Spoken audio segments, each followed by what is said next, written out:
mes chers colibris, j'espère que je vous retrouve en forme, positif et constructif et que toutes les clés que je vous transmets vous permettent de vous sublimer de vous-même. Je voudrais souhaiter la bienvenue à tous les nouveaux abonnés de la chaîne. Et si vous ne vous êtes pas déjà abonné, je vous invite à vous abonner, à cliquer sur la petite cloche de façon à être prévenu de toutes les nouvelles vidéos et surtout de partager les vidéos autour de vous de façon à transmettre ces informations, de façon à transmettre ces clés, afin qu'un plus grand nombre puisse se sublimer d'eux-mêmes. Je me nomme Christine Maître, je suis coach superviseur, experte dans la sublimation de l'être. Et aujourd'hui, nous allons continuer la série sur l'amour, l'estime et la confiance en soi. Depuis notre enfance, et pour la plupart, nous avons des difficultés à avoir une belle estime de nous-mêmes. Et ça, c'est complètement inconscient. Et cela peut commencer à l'école maternelle, par des injonctions que nous aurons reçues par nos parents, par l'enseignant, par que sais-je, par des personnes qui s'occupaient de nous à ce moment-là. Et en fait, ces injonctions, ce que j'appelle des petits drivers, ce sont des petits programmes qui nous manipulent de manière totalement inconsciente, et ce, dans tous nos domaines de vie, vont avoir un impact déjà sur le regard que l'on peut avoir de nous-mêmes, le regard qu'on s'imagine que les autres peuvent avoir de nous-mêmes. Et en fait, c'est là aussi qu'il y a des stratégies de sabotage qui se mettent en place. Et c'est important de pouvoir identifier ces drivers de façon à ce que dès que vous les décelez, en fait, vous puissiez mettre un antidote et de vous dire « Ah ouais, mais en fait, là, je suis avec ce driver-là. Ok, il faut que j'arrête, que je me calme, que je respire. Quel est l'antidote que je peux mettre en face de façon à ce que ce programme inconscient qui me manipule de manière quotidienne puisse disparaître de notre vie ?» Prenons un exemple. Une personne qui n'est jamais satisfaite de son travail, de ce qu'elle fait, de la manière dont elle est habillée, de son environnement, etc., c'est une personne qui peut avoir le driver soit parfait. Et en fait, elle ne sera jamais satisfaite de ce qu'elle fait, de ce qu'elle vit. Parce qu'en fait, elle se donne un haut niveau d'exigence. Pourquoi? Parce qu'enfant, on lui a dit qu'il fallait qu'elle fasse mieux. Peut-être que cet enfant avait un 15-16 de notes et que les parents lui disent « Non, mais tu aurais pu avoir un 18, un 19 ou un 20 ». Donc, inconsciemment, qu'est-ce que ça induit chez l'enfant? En fait, qu'il ne vaut pas mieux que l'autre. Et toute sa vie, de manière totalement inconsciente, cette personne va vouloir atteindre un haut niveau d'exigence. C'est une personne qui va être psychorigide et qui ne va pas se donner le droit à l'erreur. Parce que pour elle, l'erreur ne peut exister dans sa carte du monde. Et qu'est-ce que ça va engendrer? Ça va engendrer une insatisfaction dont elle n'aura peut-être pas conscience. Elle va être constamment dans la lutte et le combat, dans le contrôle pour pouvoir contrôler sa vie, pour que tout soit parfait. Et par exemple, si elle planifie sa journée et qu'il y a un imprévu et qu'il y a eu 1 ou 2 points qu'elle n'a pas pu travailler, mais ça peut se transformer en drame en fait. Ce sont des gens qui ne peuvent pas ou qui ont du mal avec le changement parce que le changement les déstabilise, parce qu'ils ont toujours ce besoin que tout soit parfait autour d'eux et d'être dans ce fameux contrôle. Et ça, c'est de manière totalement inconsciente. Pourquoi? Parce que le message qu'elle aura reçu enfant, c'est qu'elle ne vaut pas mieux que les autres. Donc, elle va toujours être dans une quête à la réussite, à la performance. Et surtout, elle ne se donne pas le droit à l'erreur. Or, l'erreur, c'est juste de permettre une évolution. L'erreur, c'est de se dire « Ah oui, mais peut-être que là, je me suis trompée. Si je fais le truc d'une telle ou telle manière, bah, peut-être que je vais y arriver. » Et on a le droit d'avoir des erreurs. Et on a le droit d'échouer. C'est vrai qu'on vit dans un monde où tout doit être parfait, le corps doit être parfait, la façon d'être doit être parfaite, etc. Mais en réalité, c'est juste un poison en fait. Vous comprenez pourquoi maintenant, il est hyper important de se connaître, d'être relié à sa conscience supérieure, de façon à pouvoir être l'observateur de ce qui se passe à l'intérieur de vous, pour justement arrêter d'être constamment manipulé Parce que vos données inconscientes. Prenons un autre exemple. Vous avez été chez le coiffeur. Vous rentrez, vous êtes super content parce que voilà, vous avez une nouvelle tête, vous avez une nouvelle énergie, etc. Et vous rentrez et en fait, dans votre entourage, personne ne remarque que vous avez été chez le coiffeur. Et je suis persuadée que ça vous est déjà arrivé au moins une fois. Mais qu'est-ce qui se passe à l'intérieur de vous? En fait, vous allez sentir une émotion qui va vous mettre mal à l'aise. Parce qu'en fait, les personnes ne se seront pas rendues compte que vous avez changé de tête, que vous avez été chez le coiffeur, etc. Mais qu'est-ce qui se passe derrière tout ça? Un besoin d'être validé par l'autre. Encore une fois. Et ça contribue aussi à saper la belle estime que vous pourriez avoir de vous-même. Parce qu'à ce moment-là, le regard de l'autre est important. Et que si l'autre ne vous a pas validé parce que vous avez changé de couple, ou simplement validé pour qui vous êtes réellement, ça va continuer à vous saper de manière totalement inconsciente. Je vais vous donner un autre exemple. Enfant, vous étiez un enfant qui était peut-être turbulent, qui était peut-être joyeux, qui était peut-être expressif, qui, je sais pas moi, qui était peut-être extravagant, etc. Mais si vous avez grandi dans une famille où l'expression même de votre être était réduite, qu'il fallait pas faire de bruit, qu'il fallait pas faire de vagues, etc. Mais en fait, l'essence même de votre être, ce qu'on appelle en coaching votre moi naturel, ou Yang l'appelait le soi, à chaque fois, il va être refoulé en arrière-plan. Et qu'est-ce qui va se passer au niveau de votre personnalité? En fait, ça va créer des zones d'ombre. Pourquoi ça va créer des zones d'ombre? Parce qu'en fait, vous ne pouvez plus être qui vous êtes réellement. Et quand vous avez besoin d'être aimé, d'être validé par votre entourage, vous allez refouler en vous peut-être vos besoins, peut-être vos désirs, peut-être vos penchants, etc. Et c'est là que ça va créer des zones d'ombre. Et c'est là que ça va créer des stratégies de sabotage. Et puis, il suffit qu'il y ait d'autres éléments ou d'autres expériences de vie dans votre enfance qui vont créer des blessures. Et ces mêmes blessures vont vous amener sur des stratégies de sabotage. Et les stratégies de sabotage, les 90% du temps sont contre vous-même. Parce que n'oubliez pas que votre ego n'a qu'une idée en tête, c'est votre survie. Donc inconsciemment, il va mettre des actions en place, il va se positionner, il va dire certaines choses, il va avoir certaines réactions face à telle ou telle situation. Et à chaque fois, en réalité, c'est vous qui vous plombez. Et qui vous auto-sabotez. C'est là où c'est grave. Et pourquoi tout cela? Parce qu'il y aura toujours ce besoin d'aller cacher l'essence même de notre être, d'aller cacher peut-être nos vulnérabilités, peut-être nos fragilités.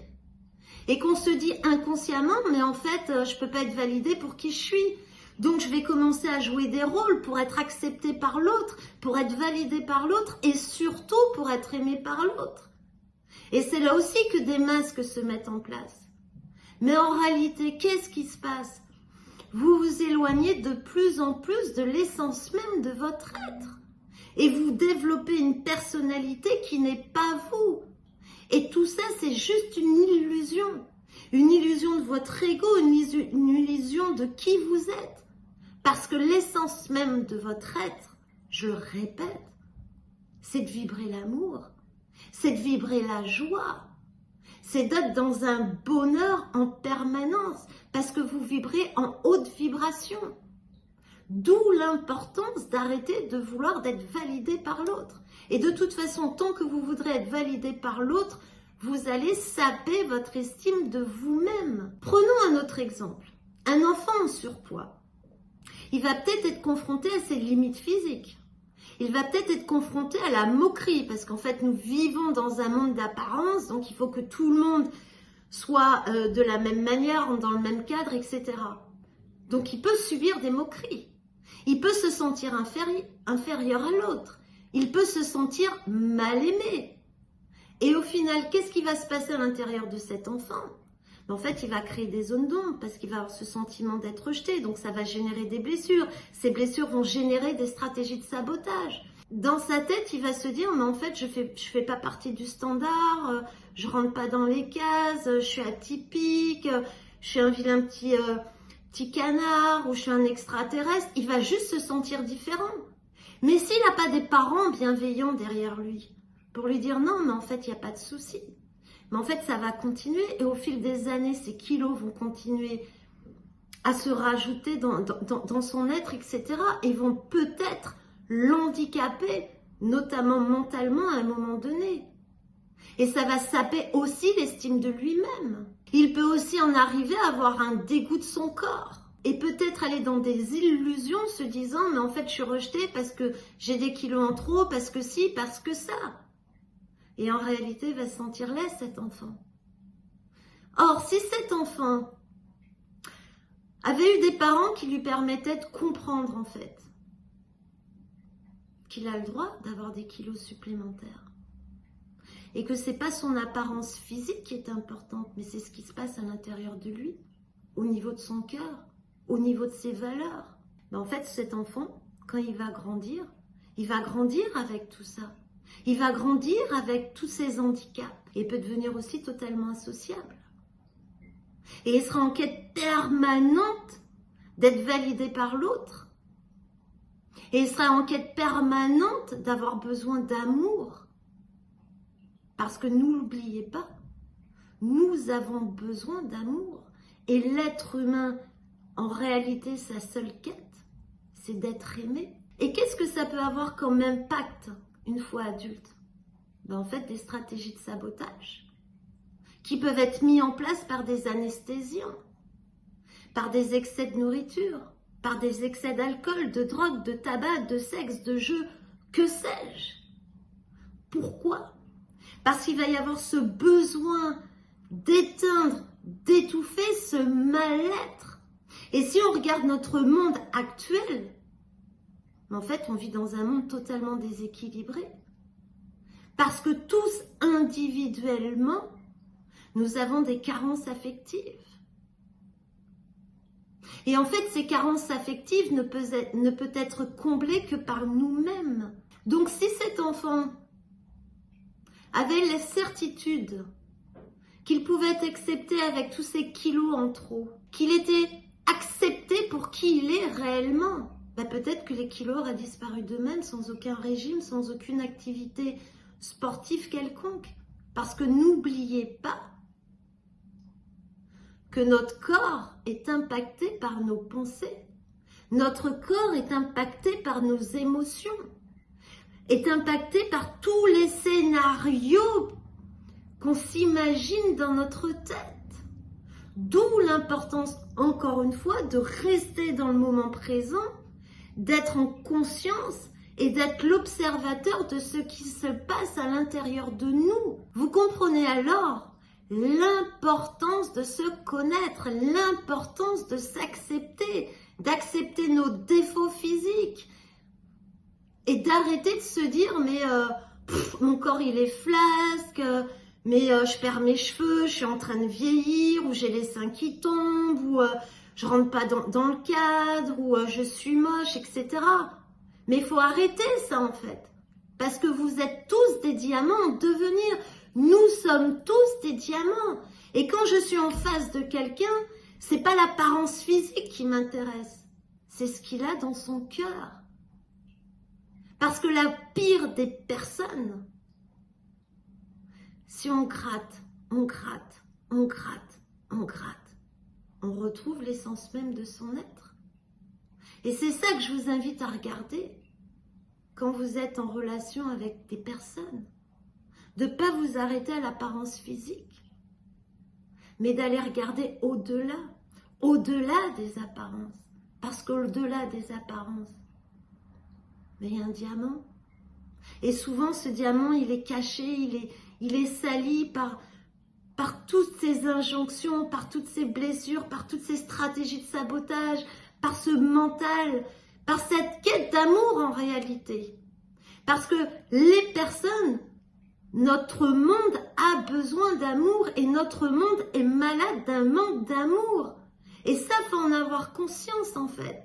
Et si vous vous dites à chaque instant, oui mais moi je suis moche, oui mais moi je suis pas bien, oui mais moi je gagne pas assez d'argent, oui mais moi si, oui mais moi ça, mais en fait qu'est-ce que vous vous racontez en permanence? Quel est l'impact l'impact que vous avez au niveau de vos cellules. N'oubliez pas que 90% des maladies sont dues à ce qu'on se raconte. Et là, je vous renvoie à la vidéo sur la biologie des croyances, sur l'épigénétique, où vous allez voir à quel point nos pensées peuvent avoir un impact néfaste sur notre corps, mais aussi sur notre environnement extérieur. Et c'est pour ça que je vous invite toujours à vous aimer de manière inconditionnelle, à vous accepter de manière inconditionnelle. Et c'est là le premier pas vers la guérison déjà de son être et le travail pour l'estime de soi. Parce qu'en réalité, il y a 3 facteurs. L'amour de soi, l'estime de soi, qui amène à une confiance en soi. Et ces 3 éléments-là sont indissociables. Donc si vous ne vous aimez pas pour qui vous êtes, si vous ne vous acceptez pas avec vos imperfections, si vous n'apprenez pas à être tolérant, à être bienveillant, à être patient avec vous-même, comment voulez-vous être aimé? Parce qu'en réalité, vous allez être aimé à la hauteur de la manière dont vous vous aimez. Donc si vous ne vous aimez pas, comment voulez-vous que d'autres personnes puissent vous aimer d'un amour parfait? Mais en fait, c'est juste pas possible. Puisque vous le savez que nous vivons dans un monde de vibrations. À 99%, notre être est vibratoire. Et notre physique ne représente même pas 1% de notre être. Donc en fait, si vous ne vibrez pas l'amour pour vous-même, ben vous allez attirer des gens à vous, des situations à vous, des circonstances de vie à vous qui vont vous prouver que vous ne méritez pas d'amour. Parce que vous-même, vous n'arrivez pas à vous aimer. Et à ce moment-là, vous n'aurez aucune estime de vous-même. En tout cas, elle sera sapée. Je vais vous donner un dernier exemple. Il nous arrive très souvent de nous traiter de cons, de bêtes, d'idiots, que sais-je.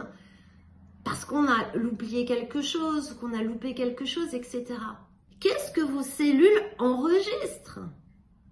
Vos cellules enregistrent que vous êtes con en fait. Que vous êtes juste un idiot. Que vous êtes juste un incapable. Et vous allez continuer à alimenter ces petits drivers, ces petites injonctions que vous aviez reçues petits. Or, on peut tous avoir oublié quelque chose. On peut tous s'être trompés. Et plutôt que de se traiter de con, d'imbécile ou que sais-je, se dire « Ah ouais, mince, j'ai oublié. Bon, c'est pas grave, la prochaine fois, je ferai attention, je vais me mettre un rappel, etc. » Ah ben effectivement, j'ai pas réussi. Et ben je suis OK avec ça. Parce qu'en fait, mon échec va me permettre de voir là où j'ai besoin d'avoir un axe d'amélioration. Parce que la perfection n'existe pas chez l'homme. Et l'homme est toujours en train de vouloir avoir un haut niveau d'exigence pour réussir tout ce qu'il entreprend. Mais en fait, c'est pas possible. Un sportif de haut niveau va avoir de l'entraînement, va avoir des échecs. Il va se dire, ok, mais les échecs, ça fait partie de ma vie. Les échecs vont me permettre de progresser et d'atteindre les objectifs que je me fixe. Donc, arrêtez d'avoir un haut niveau d'exigence. Arrêtez de vous saboter en permanence, en fait. C'est en vous acceptant, en étant bienveillant avec vous-même, en étant patient. Rome, c'est pas fait en un jour. Le travail de la sublimation de soi ne se fait pas en un jour non plus. Et les personnes qui vous disent « Ah ben moi je suis parvenue, etc. » Mais en fait, c'est juste des bêtises. Parce qu'on n'est jamais accompli. Parce qu'il y a toujours un travail intérieur à faire. Parce que très souvent, vous vous rendez compte en fait que toutes ces injonctions, tous ces programmes inconscients, mais en fait, suivant votre âge, ils vous ont suivi depuis votre enfance. Et ils se sont mis en place depuis votre enfance. Et ça a construit le socle de votre personnalité. Donc, il va falloir du temps, de la répétition, de la rigueur pour pouvoir transformer cela.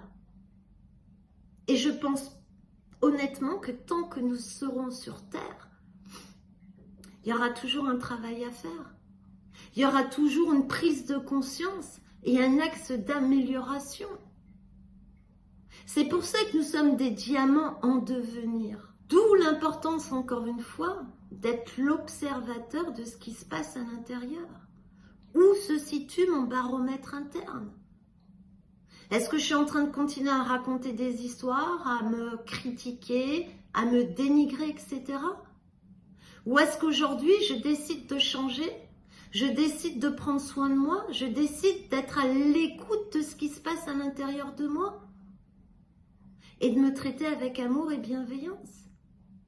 Et je vais vous donner un tuyau pour vous aider à être en conscience et pour vous aider à être l'observateur de votre être. Mettez une alarme. Mettez une alarme qui sonne toutes les heures pour vous rappeler, ah oui, mais là, en fait, il faut que j'arrête de partir dans mon mental ou quoi aux caisses et que je revienne au moment présent, que je me relie à l'essence même de mon être. Pour ma part, je mets une alarme toutes les heures de 10h à 19h tous les jours. De façon à ce que si par mégarde je pars dans de mauvaises pensées, je me dis, tu reviens. Qu'est-ce que tu es en train de faire en ce moment? Ah ouais, je suis en train de faire ça, ça, ça. Positive et gratitude, attitude, tout simplement. Et en fait, ça vous permet quoi, toutes ces petites alarmes? Ça vous permet de rester en gratitude.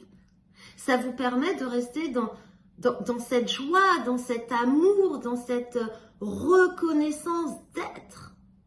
Et surtout, ça vous permet de vous rappeler que vous êtes un diamant. Et n'oubliez pas que de vibrer en vibration haute, ça va manifester de l'abondance dans tous vos domaines de vie. Champ quantique oblige. Et c'est là en réalité la clé du bonheur. La clé du bonheur, elle n'est pas ailleurs. La clé du bonheur, c'est juste d'être bien avec soi-même. D'être heureux, d'être en joie. C'est ça l'essence même de notre être. Et plus vous allez vous aimer, plus vous allez vous accepter avec vos vulnérabilités, avec vos fragilités, avec vos imperfections, que vous allez solidifier l'estime de vous-même. Et à un moment donné, l'estime de vous-même sera tellement solide que votre confiance en vous va être inébranlable et que vous allez pouvoir passer à l'action. Voilà mes chers colibris, le message que je voulais vous transmettre aujourd'hui. Donc je vous invite vraiment à avoir beaucoup d'amour vis-à-vis de vous. Le monde a besoin de vous, le monde a besoin de nous. Nous sommes à ce changement de paradigme, parce que pour moi il a déjà commencé ce paradigme et depuis longtemps. Certes nous allons sur un chaos, certes nous allons sur des temps difficiles, mais si intérieurement vous êtes ancré, si intérieurement vous êtes aligné avec l'amour, avec l'essence même de qui vous êtes, vous allez pouvoir traverser ce chaos sans aucune difficulté parce que vous serez protégé. Loi d'attraction oblige. Prenez soin de vous mes chers colibris et on se retrouve très prochainement sur la chaîne. À bientôt, ciao ciao.